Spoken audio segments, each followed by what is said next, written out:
Hey, Dave. Yes, Boater. Why did the Torin get a sponsorship with Kentucky Fried Chicken? Why did the Torin get a sponsorship with Kentucky KFC. Fried Chicken? Considering I don't know what a Torin is, I'm going to guess that they need a loan. A Tauren is a vaguely Minotaur-like creature, and the only other options were, like, Arby's, we have the beef. Wasn't quite gonna work. I could see why they would opt for Kentucky's famous caca. So I apologize to everyone. That joke was a little weak, but so is some other news regarding Warcraft this week, which we will definitely get to. Ooh. Which we will definitely get to later on in the program. But first, starting out, hi everyone. I'm Boater. I'm Dave, man. This is the Nerd Glasses podcast. Thank you for joining us tonight. I think tonight's going to be mostly catching up on news. There's a fair amount of it. There's some cool stuff that we found. Oh, yes. And, oh boy, Warcraft 3, we'll get to that. Because that's... Blizzard, you have fucked up. Yeah. You have fucked up now. Yeah, you have fucked up. Oh, yeah. Oh, yeah. But we'll get there.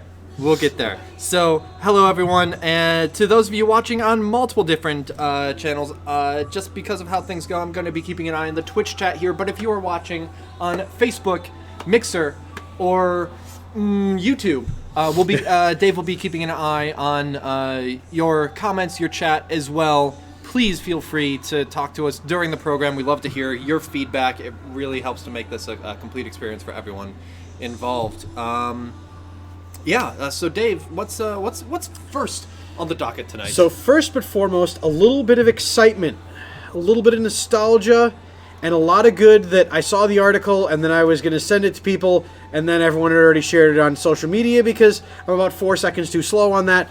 But think about the prototypical. You open your lunch. It's let's say the 90s. We're in school. We open up our lunch bag, and inside is the one thing that makes the biggest difference: Dunkaroos. I was going to say fruit by the foot. It's still here, though. Fruit by the foot's still here. Okay, whereas, yes. We're talking things that are surely never coming back. Dunkaroos, unfortunately, never made the test of time. But this summer, they're coming back. We are to have the return of little graham crackers and icing in separate packaging that I can disgustingly... bad habits of eating. Well, it's that you basically go, oh, that's right, these are nasty, that's why they died. No, here's the thing that interested me, is that before you sent me that, Steph sent me a picture of Dunkaroos Oreos coming soon. Your graham cracker and your kind of disgusting-ish filling in the shape of an Oreo. And I'm like... Nothing has intrigued me more, but is also likely to get me as sick. Demon Dragon in chat, gotta wake up early to get the news. It's not even that I'm not getting it, it's that I'm not quick enough to press the share button, apparently, with everybody else. Don't read it first, just share it. I have no idea what the content is! That was an Onion article. I don't know, I shared it! Just take it! It's truth to somebody! Some interesting little quick news bits for you to react to that I found. Okay, putting my reaction face on. A gentleman was just recently by the U.S. Attorney's Office. I wanted to make sure I'm getting the things. You're missing a verb, but continue. It was announced today by the U.S. Attorney's Office that a dude with the initials FL Jr., 28 years of age, was sentenced to 10 years in prison after being found guilty of robbing 4 GameStop stores at gunpoint in 2018, making off with $130,000 worth in GameStop merchandise. By hand. $130,000. Yes. That would be like 5 cargo containers. Yes. I was hoping you were going to say units, so I could be, so about 350. No, exactly. But no, the other way around. Like, he stole what had to amount to literally 4 storage units worth of stuff. Yeah. Like, he rocked up with a big rig and just took a 40-foot cargo container away. Only $1,300 of that was actually in cash. Surprise, surprise. Yeah, that was in a bag that went in the cab. Trade, the best they can do is 752. There we go, Demon Dragon. That must be a lot of merch they got away with. He must have gotten away, had to get some getaway Must have vehicle. to get away. Yeah. Apparently, what they said Getaway the method vehicle was is just jack the he mall would- up onto rollers and push it away. He was robbing in California, Linwood, Roland Heights, West Covina, Brea. What he did was he would walk up to the GameStop, he would brandish a firearm, and he would tell them just to start loading bags with stuff. And then he would leave with the stuff. So I'm guessing he made off with just... What, like the cash? All of it. More. You know what? I bet... Look, in this state, I'm pretty sure in California, I got to bring my own bags. Just load them all up. He probably bought IKEA bags. Actually, there's probably one IKEA bag full of stuff, and they were like... It was one IKEA bag per location, and it came to $130,000. So apparently, the thing is, though, they kind of hand themselves out when they're like, oh, by the way, did you hear about the new game? No, I didn't, but I'll take 2 of those. So apparently... Would you like a magazine subscription? No. Next. Because this crime was so large, it was an joint investigation by local law enforcement and the Bureau of Alcohol, Tobacco, Firearms, and Explosives. He robbed that much stuff. Yeah, ATF gets Where involved. the ATF had to get involved in the investigation. Hopefully, this does mean good things. I'm happy to say that in the announcement, no one was physically harmed. Because... fun to poke fun at GameStop, but seriously, yes, they that are is definitely... people, and no one deserves, and especially a retail job, to be injured. Did he rob with a Nintendo Zapper? I'm robbing your store, Pulse Gun. What do you want? Do you have any of those Cabela's rifles hanging up on the wall anymore? No, Dang it. those actually sold. Nice. So, happy to hear that crime doesn't necessarily pay unless it's in the billions of dollars and you work on Wall Street. But we're looking into, speaking of crime doesn't pay, except that it does if you join Microsoft's Bug Bounty program. It's going to pay players to find security flaws in Xbox Live, being the only major network in video gaming that have not yet had a major break. And they are offering bounty rewards. Yeah, I do remember the starting PlayStation Network one that was huge about 5 years ago. Yep, 3 months. It had to go down because they had to rework the whole thing. Super scope. Worst idea ever, by the way, is to tell the internet that they can't do a thing. Yeah. That's how we're going to cure cancer, by the way. Is tell the internet, no, you can't do it. And No. someone in their basement's going to Stop go, researching oh, cancer." yeah? Like, Oh yeah, like 100%. Like, bring it. So they're offering bounty rewards from starting at $500 up to $20,000 US if you can give them a vulnerability that they can then reproduce on their own. Okay. Not to say like, oh, by the way, I hacked your network and I took everyone's third letter out of their name on this particular site, where it's like, okay, but Yeah. we can't. How do we fix that? Now you have to show us how you did it to get the money. It's responsible white hat hacking kind of thing. Exactly. Really excited to see that the networks are starting to incentivize people who do that for fun and for a Yes. living Yes. to help bolster something that, to be honest, could be a major blow to a lot of people. When the Yeah. PlayStation Network went down, fortunately they pulled it down before a lot of people's credit card information Yeah, got actually stolen. got things like that. impacted. But how many of us purchase games digitally, or buy that one DLC, or buy a game because it's no longer available in stores? Things like that. And it's kind of cool that these companies are paying these people to do so. Demon Dragon, break our shit, win a prize. I mean, there's a lot of companies that do that, that do offer bounties for finding security vulnerabilities, because you don't hear about it that way because it's responsibly reported. What Yes. you do hear about is when a company doesn't have a program like that, when some white hat hacker finds something, responsibly reports it, waits 6 months, the company doesn't do anything, and then goes public with it, forcing them to do something, but perhaps putting people at risk. I'm just excited to see that Microsoft is thinking proactively, especially now that they're moving so much of their content to online only. Yep. Where there is much less control there's a lot over more vulnerability there. There's a lot more chances for things to go wrong. So I do like that they're kind of stepping forward and being like, hey, help us out here, will you? Because we probably underpay our own programmers, so do it for free. Exactly. So I'm going to post this article in chat because I want folks at home to be able to see this. But the game that we haven't been able to review on stream yet, but we will eventually. By God, we will have time. Death Stranding.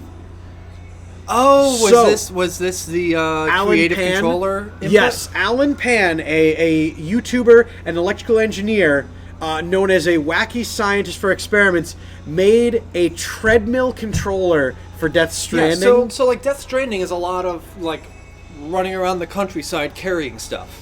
Like that's the main gameplay loop, especially until you get vehicles, is running around the countryside. It's not a walking simulator, but that's what it is.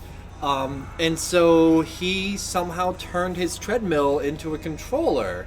Like, is it something that he did with more or less the left controller's y-axis? So the faster he moves, the faster it goes, or it seems like he adapted the movement part of the controller for it seems predominantly just forward. Yeah, but and he probably has still something for side to side. He's got a controller in his hands in any of the images so he's of like doing it. strapped into a treadmill, and it's it's a free spinning treadmill, but the more he goes, the faster it works, and that's really cool. I like the idea of games that do that have you exercise and turn what you're doing straight into a direct control for gameplay.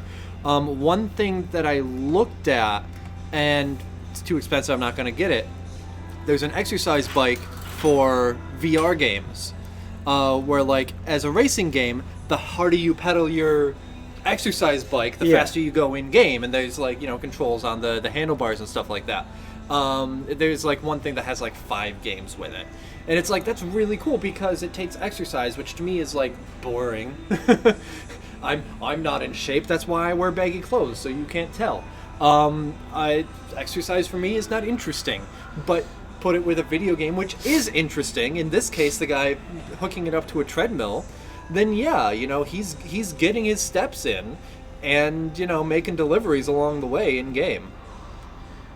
I'm excited to see that. That's like one of the more creative ways, and I bet Kojima loved it. Oh yeah, like he's one of those creators that likes to see what people do with his 100% with his creations. So I thought that was really cool. I think it's very interesting, and if it inspires anyone at home to make a weird controller, once again, I do want to just plug and for no particular reason, but kudos to Microsoft for making the first commercially available adaptive controller for folks. I've been able to go to Microsoft stores and kind of play with it, and I like it. And I could see, because part of my work is in special education, that's a really cool thing. And the fact that gaming is something that everyone should and can do, and it shouldn't be that hard for people to be able to do. So hats off to Microsoft for making that a very easily accessible thing. It's actually pretty cool. One day I'll try to get my hands on one to show it off on a stream or a program. But moving into adaptive and destructive, did you ever play Ghost Recon Breakpoint? Did you hear about it? No, I didn't, unfortunately. It was another in the long line of Ghost Recon games. This one received good critical reviews. It was well liked, and an event that was recently released on it ties into a famous intellectual property that caught my attention. I'm not going to buy the game still, but I'm very interested in it. Ghost Recon Gamepoint created an event where the Terminator IP gets mixed into it. Interesting. So that's just an event, right? That's not a like full in the game kind of thing. That's just temporary during an event. Yes, it is an in-game available event. What I like about it is apparently it's a mission in-game when you're on the home screen, and it says There's a Terminator mission available called A Storm is Coming, and it's 2 story missions that have been added to the game. It introduces the idea that Terminator stuff is happening in the vast island where Breakpoint takes place. Breakpoint otherwise involves a fight for control of the island, pitting the player's special forces, soldier, and local resistance fighters against a military firm called Sentinel. Okay. But, the fact is, you get dropped into these missions, and you're leading a small resistance against people that look distinctively different from Arnold, but distinctively familiar. Yeah. And so, like, to some extent, I'm reminded of the, I don't think it was for Endgame, but there was, one of the Marvel movies where there was a tie-in with Fortnite. That might have been Endgame. Yes. Yes. And so, like, that was kind of neat that there was, like, an event that tied in with that. But actually what that strikes me more as that they didn't want to put the money into a full movie tie-in game, knowing that it would just be kind of a crappy movie tie-in game, as happens. And so they took whatever budget they had for that and, gave it to... It's Ubisoft that does the Tom Clancy games, right? Yeah. And gave it to Ubisoft and said, hey, put this in, or they were approached, whatever. But basically, whatever funding they would have had for that kind of shitty game, they instead put into something that is a mission for a game that already exists. It's a lot less work to patch into something that's already there. And though I haven't played it myself, my guess is that it is a smaller, more focused experience that is enjoyable for that small amount of time, rather than something that they had to either just make a 3.5 hour game or stretch it out into 12 hours that's awful because they only had 3 hours of content. So by having it be like an event in here, I think that's a really cool thing to do. And on the one hand, I kind of worry that, like, oh, well, it's an event. It's not a game. It's not a permanent feature of the game. It's going to go away. But also, I'm going to look out here and look for a movie tie-in game, and it's probably going to be $3.99. Nobody cares about it a couple years after the movie. So the story missions that they added with a few for examples, this game... Spider-Man 2, whatever. Oh, yeah. The story missions that they added will be a full part of the game forever since after this. Oh, okay, cool. So it is a permanent addition to the game. But the live events, which are, believe it or not, a part of their battle pass, and you unlock Terminator-themed stuff, surprise, That's fine. Are going to, once the timer hits up for that, it's gone. Okay. Which is fair. Yeah, that's kind of cool. Like, I'm replaying Mass Effect 2 right now, and actually I do at some point want to go into, hey, I finished this, I'm playing that, whatever. But, like, when Mass Effect 2 first came out, for a year, they, it's a single-player game, but they had a feature called Cerberus Network that was basically every day uploaded with a new news item.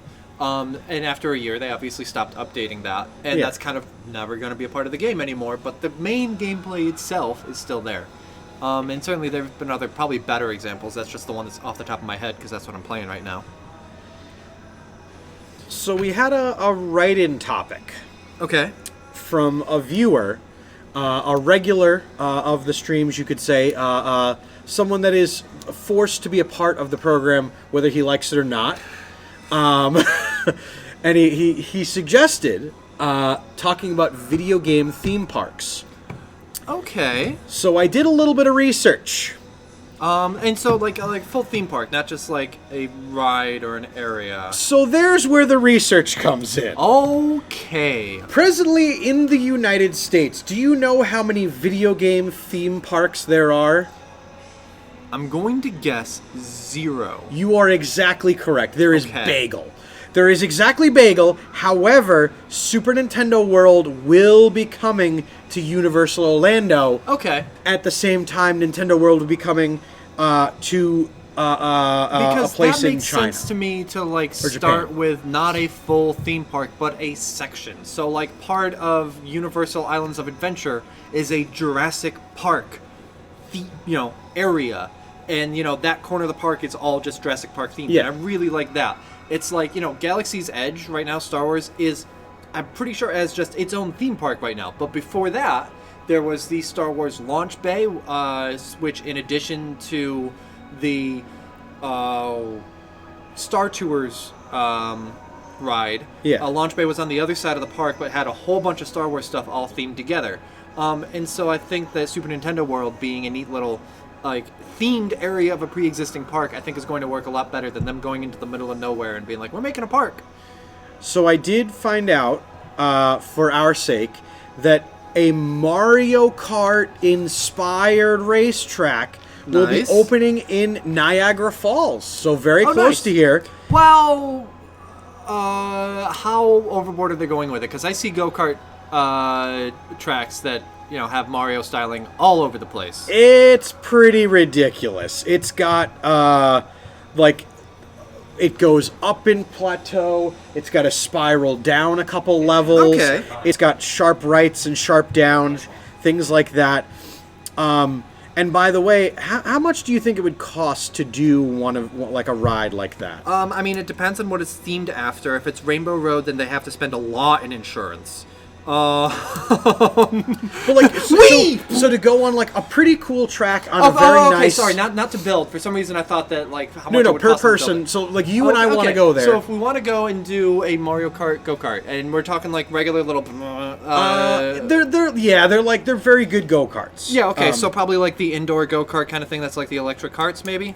They are seemingly gas powered ones. Okay, so like your typical gas-powered go-karts. Yes. Typically, those in price are like $10 a race. Do you want to say normally?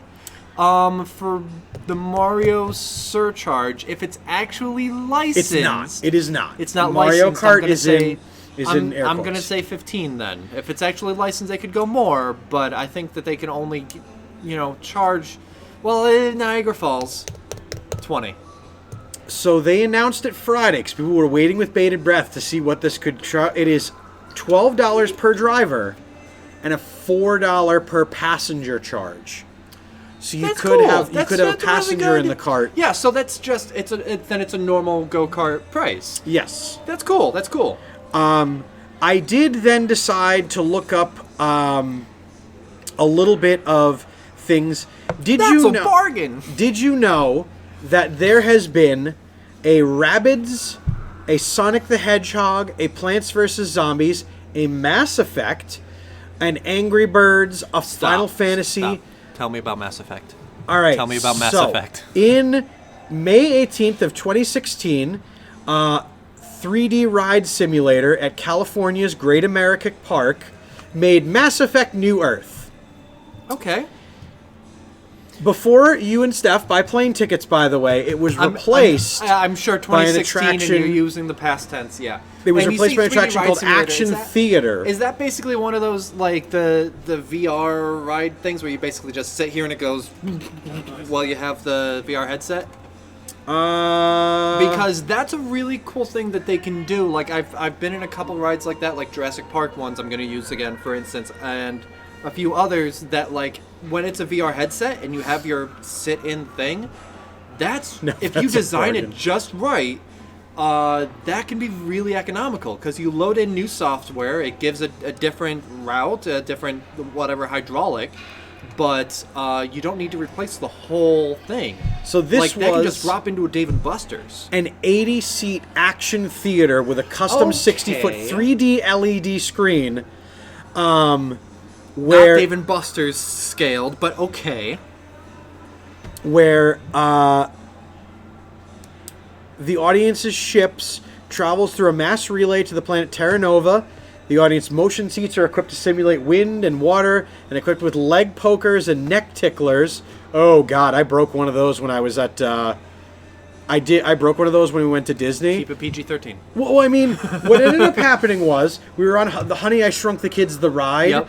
And they did like oh no, we let all the rats out. And like all the things started going down. Well, I like, as a young kid, got kind of excited at the idea of like, oh my God, a small furry animal. So I reached out and I grabbed and I came up with this like whip thing. Yeah, And I was yeah. like, what the crap? So I was really disappointed. My father was immediately then like, put that down, we're leaving.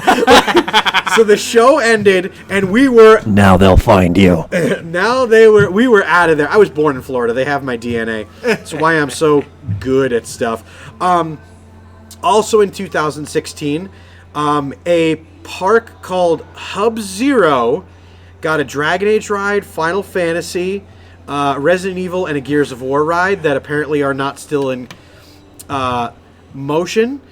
Tak and the Power of Juju got a ride, which was then replaced by Teenage Mutant Ninja Turtles Shell Shock. So it's still, Tak is definitely not an intellectual property that carries it, anything.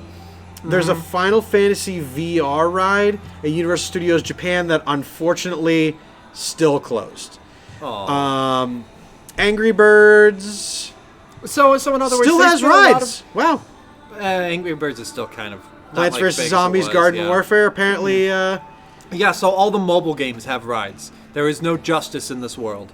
No, but there is one place, and we can segue into one topic, and then I do have a topic after our larger topic to. Yeah, because we do have a few things to cover. So There's a park inspired by the video game series World of Warcraft and StarCraft that costed $48 million to build in Changzhou in the southern it's in People's Republic of China. I am not going to butcher the province names because, to be honest, I am. But it is not officially licensed. Changzhou in southern Jiangsu province.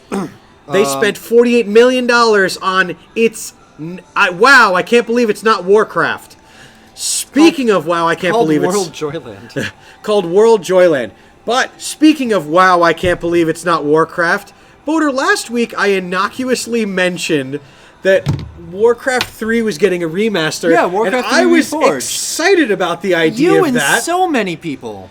And apparently, don't know if you have been on the internet in the last month. It's garbage! People are livid. The Metacritic, and you know what? As of time of producing, let me pull that up. It's awful. And like sometimes you'll see something get Metacritic bombed because like something political, like I'm sure that like Overwatch got tanked a little bit on Metacritic when the Overwatch League thing happened last year. But when a game is outright bad, how bad is this? And keeping in mind, like, average for a game is that 7 to 8 kind of range. If a game is average, it gets 7 to 8. And when it gets really good, that's when you get in, like, the 9 and above. Yeah. A bad game still ends up with, like, a 5 or 6. Dave, what's the Metacritic score for for Warcraft 3 Reforged? The Metascore, the people that are like, oh yeah, this is a good game, and the remasters, it's a 60. Oh, really? Okay. Which is bad. That's bad yes, for Warcraft 3. But the user score is a 0.5.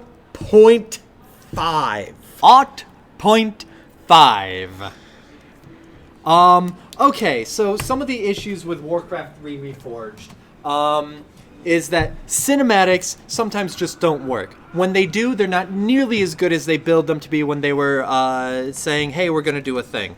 Once it drops below 5, you know you're going to have a bad time more often than not. You're going to have a bad time. You're going to have a bad Warcraft.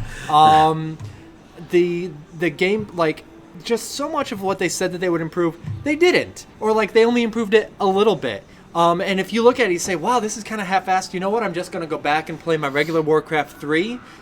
Because Warcraft 3 got a Battle.net launcher a few months ago. It was patched. It was updated. And you try to start Warcraft 3. Battle.net is like, oh, you want to play Warcraft 3? Here's Warcraft 3 Reforged. You can't play the old version of the game. You are forced to play the bad version of the game. Yep. You're like, well, maybe I'll just make a map. Because making custom maps is a big part of the real-time strategy community. Did Dota not start from... Yes, Defense of the Ancients, which we now collectively know as Dota, which spawned the MOBA, or multiplayer online battle arena, I think is what that actually breaks down to.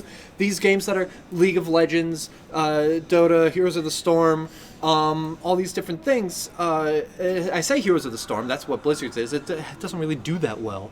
All these things originally came from a Warcraft 3 map that made a new genre. So if you're like, well, I'll still be able to play around with this. Yes, but Blizzard owns it. Which, in and of itself, I kind of see, and I think is relatively standard. If you make something with their tools, they have ownership of it. In the user agreement, they are very explicit and upfront about it. It's not hidden. It's not in yada yada subtext. It's flatly says. The problem is that is a change from what it was for original Warcraft 3. Oh, yes. And so it seems to be a more obvious reaction to, well, we missed out on MOBAs and actually cashing in on them. We didn't get the copyright to Dota, so Valve is the one that released Dota 2, and Heroes of the Storm was fine, but never captured the zeitgeist like other entries did. So Blizzard lost when it came to that genre. They don't want to lose the next one. No. It's so incredibly funny, and it's so, and there's a lot more issues too. If you ever want something that is just a really, really fun read, and again, I'm going to thank regular viewer Demon Dragon for this. Warcraft3refunded.com is a fan site that looks like an official Blizzard Warcraft 3 site, and you can just please drop that in chat. Yeah, that's hilarious. Yeah, let me get the link really quick that I will drop into chat. While you're doing the link, Blizzard has responded to fans with a lengthy statement that addresses some, though not some of the more prominent issues players have since release. Hail War 3 players! We've been following the discussions of the past couple days and want to thank you for your feedback as well as your support. Period. Whoa! First off, we'd like to say we're sorry to those of you who didn't have the experience you wanted, and we'd like to share our plans for what's coming next. One of the complaints on this site was that if you've played it a bit, they're not going to issue refunds, and that is something that they're turning around. People have gotten a fair amount of gameplay in, and just because of how bad everything is, they're like, no, sorry, here's your refund. Oh yeah, because they're in damage control now. Yes, think of the amount of people that were like, you know what? Maybe it's not rendering. Maybe if I play later in the game. Maybe if I come later. Maybe. Now you'll notice that apology was had similar verbiage to a very insincere apology from Blizzard's president at BlizzCon this year. So I can't help but notice that since the Activision Blizzard merger, the problematic business practices of one Activision seem to have become very prominent in Blizzard. And not to say that they didn't have problems previous to. Who could have expected that? Now, I'm only surprised it took so damn long, because they've been Activision Blizzard for quite a while. It's just 2019, 2020 is when it kind of finally bubbled up to the surface and reared its ugly head. Yeah, just yikes, Blizzard. You really gotta... Yikes. You gotta stop it. Just for a little bit. What was your response in our group chat? It was put down the shovel? Yeah. You've dug far enough. Just stop. Like, for God's sake, just make one game as you said it's going to be. But the problem is that Activision demands continuous revenue. And if Blizzard was left to its own devices, yes, they would probably do that grow and shrink thing, and grow when there's a project and shrink afterward until they're ready to grow for the next project. Yep. But Activision is like, no, we're going to keep a bunch of people on, and you always need to be making something. You make a Warcraft 3 remaster. Make some shitty mobile game for Diablo. Where's Diablo 4 already? And then have your press people go, you have phones, don't you? That's not how you at your own convention. You do remember that nerd culture is popular, but the reason why conventions like BlizzCon and all these other ones are popular because it's not New York Comic Con. You're not bringing in these big celebrity guests that are universally liked.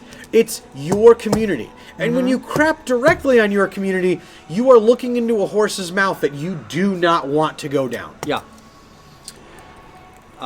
So Blizzard, for God's sakes, just for 10 days, all right? Put the shovel down. Go take a nap. I was going to say we start a new month, but this happened like 3 days ago. This was already February. Yep. Just congratulations, Blizzard. You already botched 2020. Go take a nap, come back, try again next year. What I am excited for, anything else on the Warcraft 3? I don't think so. It's disappointing because it's something that had the potential. Like, how do you mess up a remaster that bad?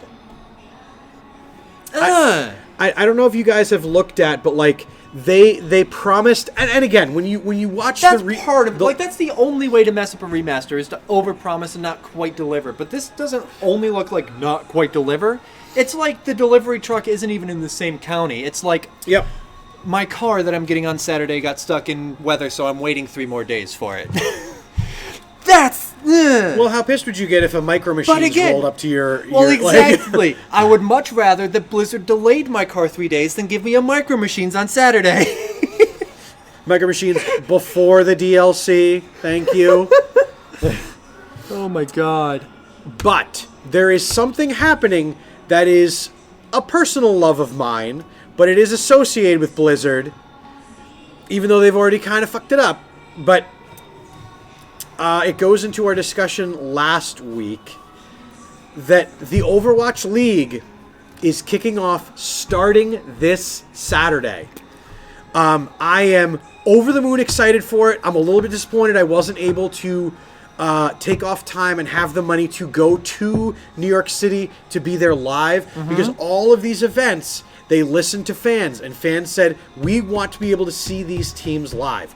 And because there are teams in every major market around the U.S., and then most in the world, there is a British team, there is a French team, there is 2 teams in Korea, there is a couple Chinese teams, there is I don't know if there is any Japanese teams, but there are teams from around the world, and they will be playing in their local markets, so you can buy tickets to see these events in person.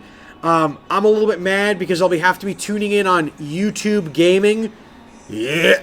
But if they can figure out how to make the interface similar to the Overwatch League on Twitch, I'm not going to be more furious about it. Now, Dave, if you're not a huge fan, not you, I mean in general, you are not a huge fan of Overwatch, you're not a fan of YouTube Gaming, and you're not in New York, what other gaming event could someone tune into online this weekend? Well, that hits right into home to our pitch for the day. This Saturday, February 8th, streaming live here on Insane Games TV, and Facebook Gaming, and Discord, and on Mixer, that's the word, YouTube, and the Tube of Views. 32 teams will enter to fight for a $400 cash prize for the Insane Games Call of Duty tournament returns. This is another Call of Duty gunfight tournament. This one is going to be double elimination. A little bit of a switch up in the format. So we're going to see how this one goes. I think we've had a lot of signups so far. Yes. It's going to be signups are filling up, so make sure you register now to make sure you get a spot. Because if you don't, it's 32 teams. If you show up same day and you're team 33, unfortunately we can't fit you. So CJ Playmaker already prepping his popcorn chicken bin for tuning in for that. I'm very excited, and I look forward to seeing how Team Insane Games and potentially our chief in the back there said that he was going to be fielding a team himself. And I'm just going to say it here live on Nerd Glasses. If Dan's mystery partner continues to not be announced, spoiler alert, it's Dave. But it's me. It's me. It's DDP. Oh, never mind. Okay. You will have to give me some updates during that. I unfortunately will not be able to tune in. I will not be announcing as I was last time. I'm disappointed, but I do have another commitment to do. But I will definitely be tuning in throughout the day to see how it goes. I'm very excited to see. I know Dan is going to be on the call as well. Yep. And I'm excited to get to show off some of how quickly I can annoy Dan via I cannot communication. wait for like a 6 hour of just you and Dan on camera together, one of y'all's gonna lose your mind, and I don't think it's gonna be you. I'm greatly looking forward to it, and here come the Chief. If it's Ninja, tell Dan I'm not plugging Insane Games TV anymore on my podcast.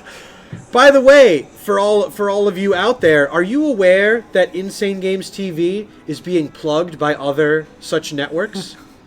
One such place that you can hear the praises of Insane Games TV is at anchor.fm/CJ Playmaker. And I heavily recommend you check it out, but that's an official, unofficial plug. A little bit of cross promotion with some friends of the program, and we're happy to return the love. Thank you again. Thank you for being in chat here a lot, and thank you to everyone else that's here tonight. The show wouldn't be the same without all of you guys here. And CJ Playmaker, thank you for the love that you show on your program, and we hope that we can definitely give that back to you. We have some links in our Twitch chat that you should definitely check them out. Not gonna lie. Let's see. I know that you brought something interesting for us to try out. Before we do, just really quick, Dave, have you been playing anything interesting lately? What's your gaming or other entertainment habits been like? My gaming and otherwise entertainment, I am looking forward to firing up Journey to the Savage Planet. Okay. I'll be streaming that on the weekend Wednesday next week with one of my friends. I'm looking forward to that, but I've been playing just a tonnage of Overwatch. Okay. And I am really excited. I love it, and you have heard me talk about it to death. Oh, yeah. But I will say that playing a game with one's friends, constituents, coworkers, and pals alike, when you don't have a functioning MFN headset, so I had to go out and purchase one that will in fact work on the Xbox that I am using currently to play. But Boder, what are you using? I finished playing Control last week. Again, as great as the game was at the start, continued to be so through the end. Good. You know how I yelled about like the bad boss fights in Jedi Fallen Order? While there are a couple of optional boss fights that are tough in Control, they're not needed to complete the storyline. The last bit is more akin to Half-Life 2, where you're fighting through just an ungodly number of enemies. And it took me 3 or 4 times maybe to get through it, but it was more rewarding than just one huge boss fight. What was it? Remember Me was another one with just a stupid boss fight at the end, which I did finish last week on the Citadel as well. I finished Remember Me last week. You heard me allude to it before, but I've been having quite the week when it comes to vehicles. So tonight on the Citadel, it's Mad Max, because I want vehicles, but I want them to be beat to shit. I'm not gonna lie. I remember the first time I got to play Mad Max. It was in your abode. Yes. Steph was playing. I think she might have been playing League. She might have been playing League. Yeah. But I remember you handed me the controller, and the game. You get in the vehicle, and the game goes, "Drive here," and I immediately started going in the wrong direction. And you out loud went, "Oh." You realized that you handed me an open world game. And I went absolutely off the wall. It makes me very happy that the next game that we're doing for Boater plays something that's a very linear game. So yes, I finished Control. Great fun. I enjoy the sort of combat you do when you're fully powered up. Is just launch into the air, levitate for a while, huck around forklifts at people, and create a shield out of rubble and huck that at people. It's really good fun. So I did that, and then I wanted to start playing Mass Effect 2 again. Yeah. I had not played it since Mass Effect 3 came out in 2012. And so, like, it has been 8 or so years since I played the game. So I said, you know what? I consider it to be my favorite Mass Effect, perhaps my favorite game, certainly in my top 5. And I wanted to see, does it hold up? And so far it has. I mean, like, the facial animation is very 8-9 years ago. Unreal Engine that's not quite keeping up. But otherwise, texture's a little lower, whatever. But it's an Xbox 360 game that is backwards compatible on the Xbox One, which is always a plus, makes it easier to play. A downside with Control is that its loading screens on a regular Xbox One, not an Xbox One X, awful. I timed them at, on average, 90 seconds, a minute and a half for a loading screen in Control. So when it comes time to pull up a loading screen for Mass Effect 2, it's like 10 or 15 seconds because it's a previous generation game that just loads right up. Thank you very much, Jack Rabbit 21 for the 1,000 sparks. We really appreciate it. Nice. That's enough time to make pie. It almost is. If like my microwave was right there, I would definitely go make some sort of snack. But the thing is, that only gets you so far. If you're trying one of these optional boss fights and you go again and again and again.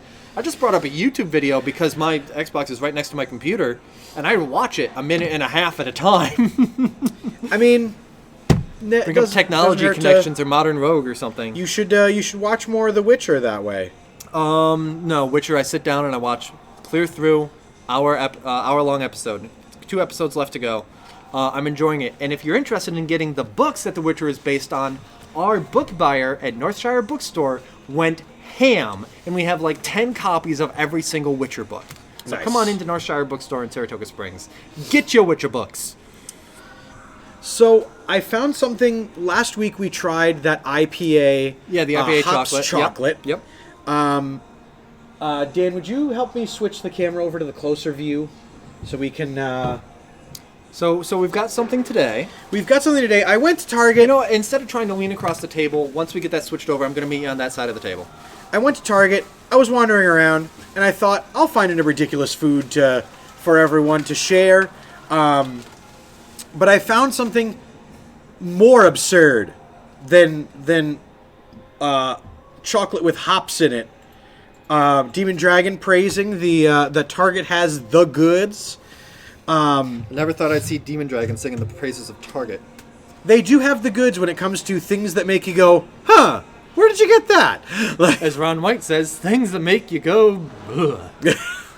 All right, we are switched over to close-up. So I found us... Oh, my. Oh, my. Monsters Most Stuff Oreos. Now, these aren't to scale, of course, because otherwise it'd just be one cookie. That's a, But a serving of half a cookie. It's actually one whole cookie, but the container itself can only hold 18 of these when a normal Oreo sleeve has 32 of them. Yeah. Or 24 if they're the double stuff. Yeah. So this, I mean, like they. Dear God, it's the Dragon Slayer Oreos. Yeah, original double stuff, mega stuff, and most stuff, and they have just like a little comparison there. It's absurd, is what it is. So I have conned Dan once again into Jesus. Oh my God. Okay, so like I've had like Oreo ice cream sandwiches before. That's what that feels like. So I'm paying tribute to one half of the Dream Team, the host of... Oh my God. I can't stop laughing about this. Dan, take one of these carotid artery cloggers. Jesus. I'm Wilford Brimley, and I'm here to talk to you about diabetes. Yeah, this is just diabetes on a cookie. That's why I haven't bought them. Please, everyone in chat, at least tell me, like, Oh, it smells so good, though. Do you mind if I make a little bit of a timely joke? Go ahead. But I have huge hands, but these are big cookies. So please, like, tell me these do not break one's perception of Oreos. Oh God. That's too much. It is too much. I mean, I like it. I enjoy it. It's interesting for a cookie, but that's too much. Like that it's staring at me. And Jackrabbit21 saying, looks fire. I mean, you know what? This is not too much for me. Because here's the thing. I saw a study one time that someone did. An informal study, polling friends, whatever, of what Reese's Peanut Butter Cup is the best. The big ones, the regular size, or the mini ones. And there were answers that actually, like, guys tended to prefer, I think the mini Reese's Peanut Butter Cups, and girls tended to prefer, like, the mega ones. And that's, like, the ratio of peanut butter to chocolate. For me, I prefer the small ones because there's about an even ratio of peanut butter to chocolate. You have the big ones, it's just so much friggin' peanut butter that it overpowers the chocolate. This, while I will have another one, there is, I feel, too much stuffing for what you get out of the cookie parts themselves. I think like double stuff is a good ratio. Yes. This is double stuff and is a little much. If you look on the cream itself, I probably won't be able to capture it on the camera, there's a crease where they took double stuffed cream and they pooted it onto each other. Like I you have can to imagine the simplest way to do that was just to take their amounts that they had for double stuff and just have them go like, you're French now. Jackrabbit, no milk. Oh, that's right. We're savaging it. This. We're going to die. Well, there's a clip I want forevermore. And also, like, there's so much stuffing that, like, I bit it and the stuffing just goes. It's not attractive. They had a cookie shortage that day. Basically. So the fact that they're just like crap. Just keep filling them. We have to. Wow. So, not sponsored. And next week I'll find something else ridiculous for us to eat.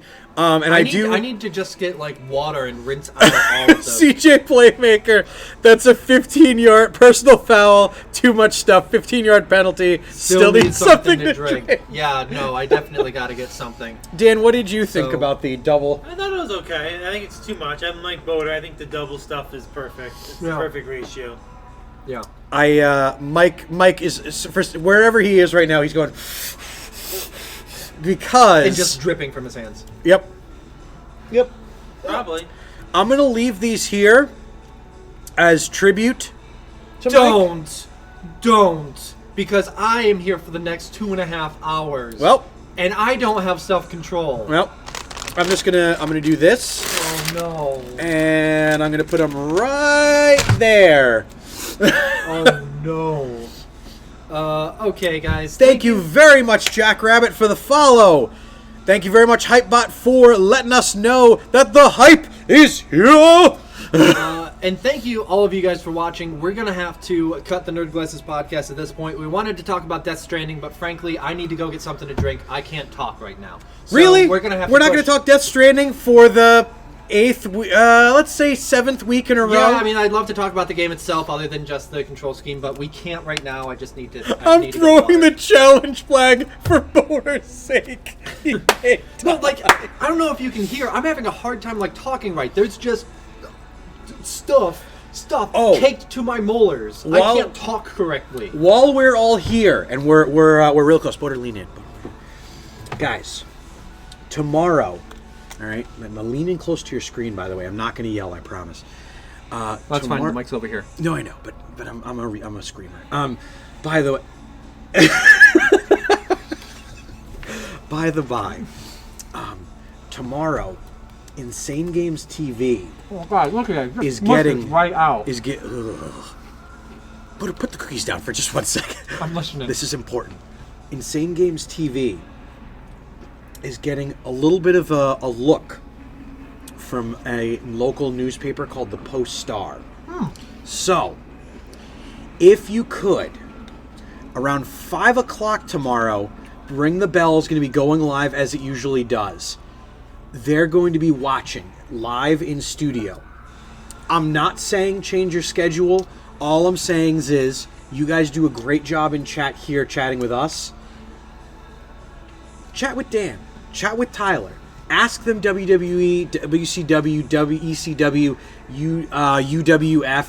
UWF questions in chat. Let's not artificially inflate some numbers, but let's make sure that the people who watch for programs like the Nerd Glasses, like the Citadel, like the Weekend Wednesday, show up when it counts and when it matters. And to make us look good to a newspaper outlet that might be chatting with Dan, one of the most charismatic people on the planet, can't hurt to have people showing up to back up that chat. Get on and be inappropriate for the newspaper. Got it. See? Demon Dragon gets it. Yep. I'm sorry, I'm busy over here being a dog who was given peanut butter. CJ, I used to get that newspaper. Dan, any notes about anything people should prep for that, by the way? No, it'll be business as usual. CJ Playmaker, I know. CJ Playmaker, I know more about curling than I do about wrestling. I would still pop in if I was off. Jax Rabbit with another 1,000 sparks cheered. Thank you so much, brother. Friendo. Yeah. All right. Anything else to add tonight?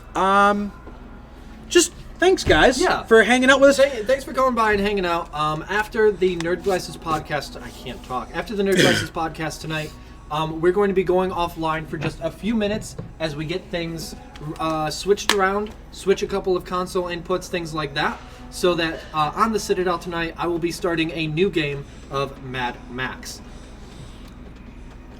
It's a game that I enjoy a whole lot, but I admit has some flaws. So again, true to the Citadel's mission, we're going to explore what some of those flaws are, how we might have thought that they could be improved, and we're just going to enjoy the game and the cars that we can destroy along the way.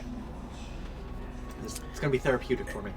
Just not to disconnect the very nice segue you had in the program, but I did want to also thank Dan and Tom for helping me out personally with something. You'll notice that everything on here looks a little bit different. It's partially because the powers that be, the committee themselves, the chief, decided to try a new program where we are live right now on Twitch, on Mixer, on YouTube, and on Facebook Gaming. Now, that's a lot of platforms to be live all at once on, but they were nice enough to also extend that for me at DAM314. Nice. So, the Weekend Wednesday tomorrow, you will not be getting cell phone camera on one channel where I'm telling you to look at the game on this other one, things like that. We're going to be live on all those channels, including DAM314, so you're going to get the full Insane Games package at DAM314, and I cannot thank you enough for extending that to me, Dan and Tom. So, folks, At a stuff counter for Boater, it's not mega stuff, it's most stuff. And the thing is, I have a thing about the number 4, and I've only eaten 3 so far. Oh, God. Leave at least, 4 for Mike. No, this is it. Close that up, lock him away. Nope. Not going to do it. Not going to happen. Read my lips. All right, ladies and gentlemen, this has been another episode of the Nerd Glasses Podcast. He's been Boater. I've been Dave Man. Thank you so much for being here. We'll see you on the Citadel next week for Nerd Glasses. Bye, everybody.